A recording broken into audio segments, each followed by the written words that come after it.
Hey all right and welcome to all. देखिए UPSC prelims batch 2022 ₹499 में पूरा batch आपको मिलेगा। NCERT reference book, extracted notes plus videos, सभी सब्जेक्ट 13 मंथ का current affair month wise plus videos मिलेगी। लेना बहुत सिंपल है, दिए गए नंबर पर आप गूगल पे फोन पे कर सकते हैं। जो भी पेमेंट करेंगे उसकी स्क्रीनशॉट सेम नंबर पर व्हाट्सएप कर सकते हैं। राइट, पेमेंट करने के बाद कुछ ऐसे व्हाट्सएप ग्रुप के बैच में आपको ऐड किया जाएगा जहां पर सभी पीडीएफ आपको लाइन वाइज मिल जाएगी, लिंक आपको सीक्वेंस वाइज मिल जाएंगे। ये अनलिस्टेड लिंक हैं, तो जब व्हाट्सएप ग्रुप में आपको ऐड किया जाएगा ये सब आपको एक साथ मिल जाएंगे। चाहे हिस्ट्री है, जो भी प्रीलिम्स के लिए आप तैयारी कर रहे हैं। ये वीडियो लेक्चर सीरीज सिर्फ प्रीलिम्स के लिए ही होगी, जो कि होने वाला है 5 जून को।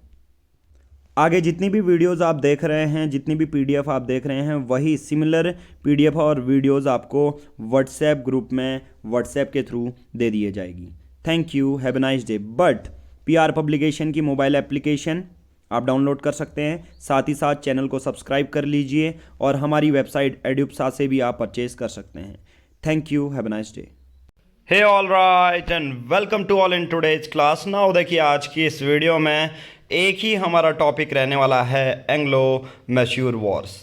चारों वॉर को कवर करेंगे यूपीएससी सिर्फ प्रीलिम्स के बेसिस पे। इसमें हम स्टोरी नहीं जानेंगे, जितनी यूपीएससी की प्रीलिम्स की डिमांड है सिर्फ वही पोर्शन हम कवर करने वाले हैं। यानी कि होगा तो सब कुछ एक्सप्लेनेशन पूरा डिटेल में होगा, बट जितनी यूपीएससी प्रीलिम्स की डिमांड होगी हम उतने नोट्स यहाँ पर डिस्कस करेंगे, या जितना पूछा जाता है। ऑलरेडी हमारे इससे 4-5 क्लासेस हो चुकी हैं। आज का सिर्फ टॉपिक रहेगा एंग्लो मैसूर वॉर्स। सबसे पहले शुरू कब हुआ था? 1767 से।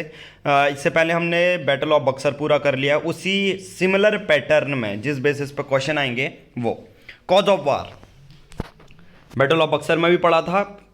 कारण क्या था? तो फर्स्ट एंग्लो मैसूर वॉर 1767 से 69 तक होता है। कारण क्या रहा?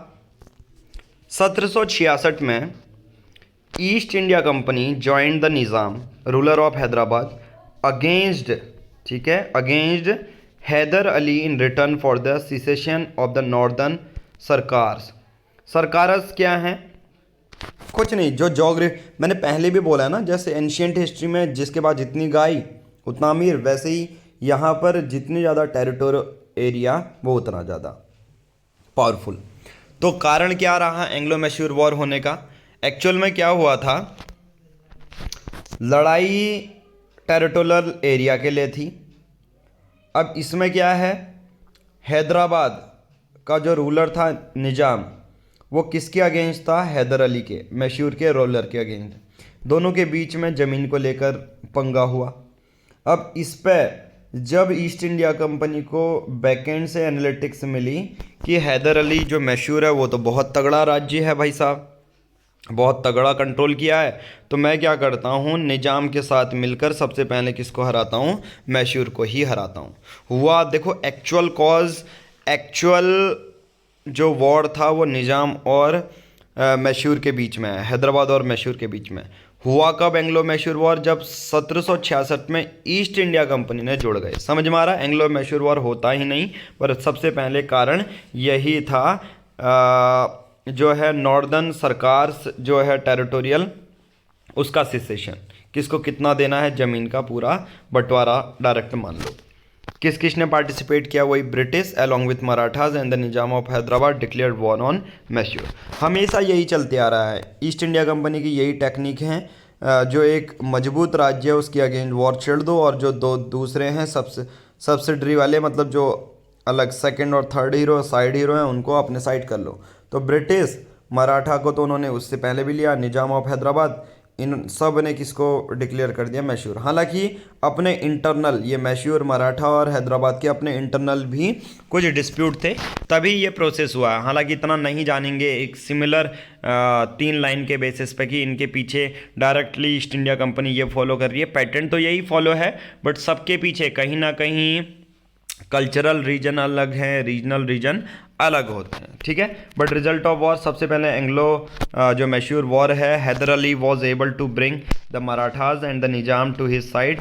हैदर अली बहुत ज़्यादा तगड़ा, उसने कहा कि मराठा ऐसा नहीं है ईस्ट इंडिया कंपनी के साथ, वो तो फॉरेन वाले हैं, हमें अपना रूल करना पड़ेगा। हैदर अली ने मना लिया मराठाओं को, निजाम को भी, with skilful diplomacy which resulted in his victory.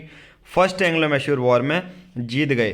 पहले तो ईस्ट इंडिया कंपनी ने हैदराबाद और मराठा का सपोर्ट लेके वॉर करने का ट्राई किया, बट हैदर अली अपनी स्किलफुल डिप्लोमेसी की वजह से उन्होंने मराठाओं को भी अपने साथ कर लिया, हैदराबाद को भी अपने साइड कर लिया, और फर्स्ट एंग्लो मैसूर वॉर जीत गया कौन? हैदर अली।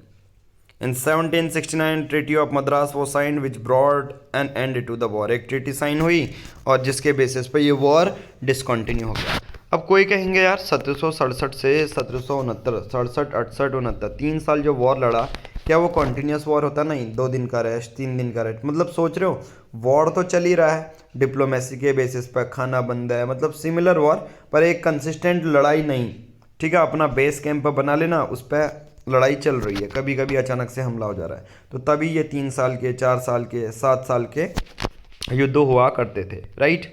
तो फर्स्ट एंग्लो मैसूर वॉर में कौन जीत जाती है? मैसूर जीत जाती है, क्योंकि उस समय हैदर अली होते हैं। अब ये भी क्वेश्चन पूछा जाता है, फर्स्ट एंग्लो मैसूर के दौरान कौन थे? हैदर अली थे, टीपू सुल्तान थे। ये भी बहुत सारे, अगर आप डायरेक्ट कनेक्शन में ना रहें, एक सटीक पॉइंट ना पढ़ें, तो ये भी जो छोटा सा क्वेश्चन एक बड़ा होने लग जाता है। अभी तो हमने ये टू द पॉइंट पढ़ रहे हैं, तब ये ईजी लग रहा है, राइट। चलिए अब बात करते हैं सेकेंड एंग्लो मैसूर वॉर की।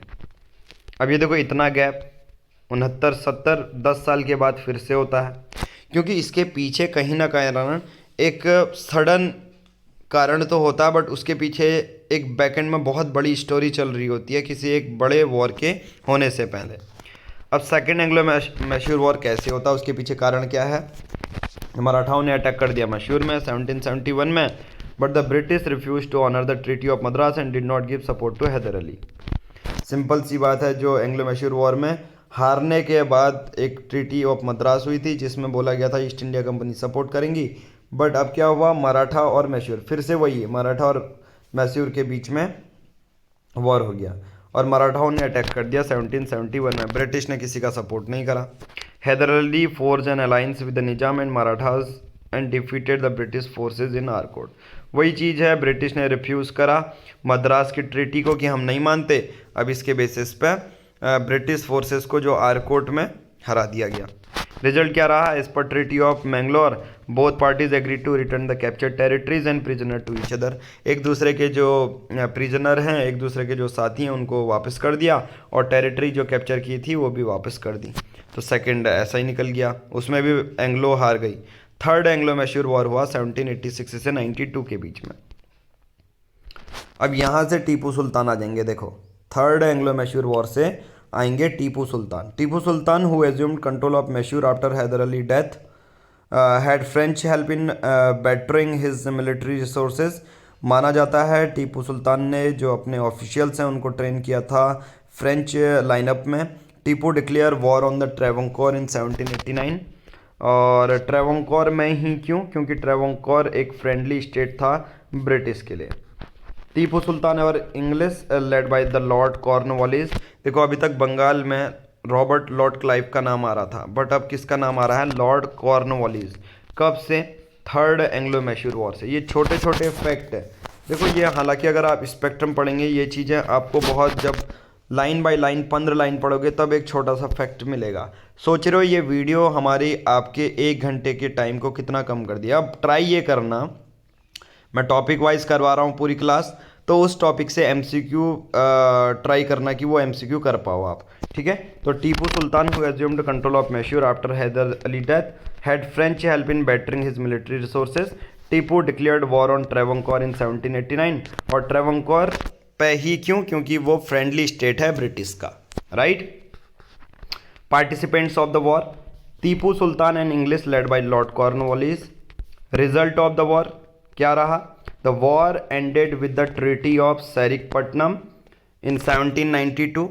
एज पर the treaty Tipu had to cede half of his kingdom to the English including the areas of Malabar, Dindigul, Coorg और बरामहल, ठीक है। 1792 में इसकी ट्रीटी हो गई एंग्लो मैसूर वॉर की, ठीक है। अब टीपू इसमें वीक पड़ा तो Tipu had to cede half of its kingdom to the English. अपना आधा किंगडम साम्राज्य इंग्लिश ईस्ट इंडिया कंपनी को देना पड़ा, जिसमें कि मेजर जोग्राफिकल एरियाज थी, जिसमें मालाबार, दिंदुगुल, कुर्ग और बार महल है, राइट। और आज के इस वीडियो का लास्ट टॉपिक हम करने वाले हैं the fourth Anglo Mysore war. ये कब हुआ? 1799 में हुआ। Last cause of war, Tipu refuse to accept the subsidiary alliance of Lord Wellesley. देखो, थर्ड एंग्लो मैसूर वॉर तक कौन थे? लॉर्ड कॉर्नवालिस थे, ये चीज़ आप याद रखना। चौथे वाले में क्यों फोर्थ एंग्लो मैसूर वॉर हुआ? क्योंकि टीपू सुल्तान ने सब्सिडरी जो अलायंस है जिसके चलते हुए उस राज्य का कंट्रोल पूरा ईस्ट इंडिया कंपनी में आ जाएगा। आपको अपनी परमानेंट आर्मी स्टेशन नहीं करनी, आपके इंटरनल अफेयर में ईस्ट इंडिया कंपनी इंटरवीन नहीं करेगी, बट एक्सटर्नल अफेयर में अगर आपको वॉर ये सब चीज़ें डिक्लेयर करनी है तो ईस्ट इंडिया कंपनी से पूछा जाएगा। तो सोचो, सब्सिडरी अलायंस का मतलब वही है कि नाम का ही हो तुम, बाकी डिफेंस एरिया, कम्युनिकेशन, ये सब कौन चला रही है? ईस्ट इंडिया कंपनी चला रही है। Tipu allied with the French which the British saw as a threat. और टीपू सुल्तान जैसे ही फ्रेंच के साथ जुड़ने का ट्राई किया, ब्रिटिश ईस्ट इंडिया कंपनी को एज ए थ्रेट लगा, क्योंकि फ्रेंच ब्रिटिश की राइवलरी है। मराठा, निजाम और English on one side and Tipu on other side. फिर से वही हुआ, मराठास, निजाम, इंग्लिश तीनों वर्सेस टीपू सुल्तान। रिजल्ट क्या रहा? The British secured a decisive victory at the battle of Seringapatam in 1799। तो डायरेक्टली पूछा जाएगा, बैटल ऑफ सेरिकापट्टनम इन 1799, इसमें कौन हारी? अपनी मैसूर हार गई 1799 में। इससे ज़्यादा आपको याद नहीं रखना, ठीक है। Now Tipu territories were divided between the British and Nizam of Hyderabad. जब टीपू सुल्तान हार गए तो उनकी जो टेरिटरी है वो डिवाइड कर ली गई ब्रिटिश ने और निजाम ने। The core area around Seringapatam and Mysore was restored to the Wodeyar dynasty who had been ruling Mysore before Hyder Ali became the de facto ruler. अब क्या हुआ? जैसे होता है ना, जैसे इंग्लैंड में रानी रूल करती है, तो पहले से मैसूर में एक वॉदियार फैमिली रूल कर रही थी। अब क्या करते हैं, जब टीपू सुल्तान को हरा दिया जाता है तो फोर्थ एंग्लो मैसूर वॉर के बाद तो वॉदियार डायनेस्टी के ही किसी एक वंशज को पकड़ा जाता है और बोला जाता है चल तू चला, बट उसके बदले भी वही ईस्ट इंडिया कंपनी को कुछ पैसे दे देंगे, मतलब वो खाली एज ए रूलर बैठा रहेगा। मेन कंट्रोल मैसूर में 1799 के बाद ईस्ट इंडिया कंपनी का आ गया। तो इससे ज़्यादा मैंने पूरी टाइमलाइन बता दी। एक आपके 30 घंटे के लेक्चर को, एक बड़े लेक्चर को छोटे पार्ट में डिवाइड कर लिया। जितने भी आप एंग्लो मैसूर वॉर के आप MCQ सॉल्व करेंगे, होप आप इस वीडियो से सॉल्व कर पाएँ, क्योंकि ऑलरेडी प्रीवियस सिलेक्शन 17 है। इसी वीडियो को पढ़ के, सिमिलर PDF को पढ़ के, इस बार हम वीडियो के सेक्शन में ला रहे हैं, सिर्फ PDF पढ़ के भी आप कर सकते हैं। आज की इस वीडियो में हम इतना ही करेंगे। Thank you, have a nice day. But इससे पहले जो 5 जून को पेपर होने वाला है, PR पब्लिकेशन हर एक सब्जेक्ट की वीडियो लाने वाला है प्रीलिम्स सीरीज के लिए। आज की इस वीडियो में इतना ही। Thank you, have a nice day.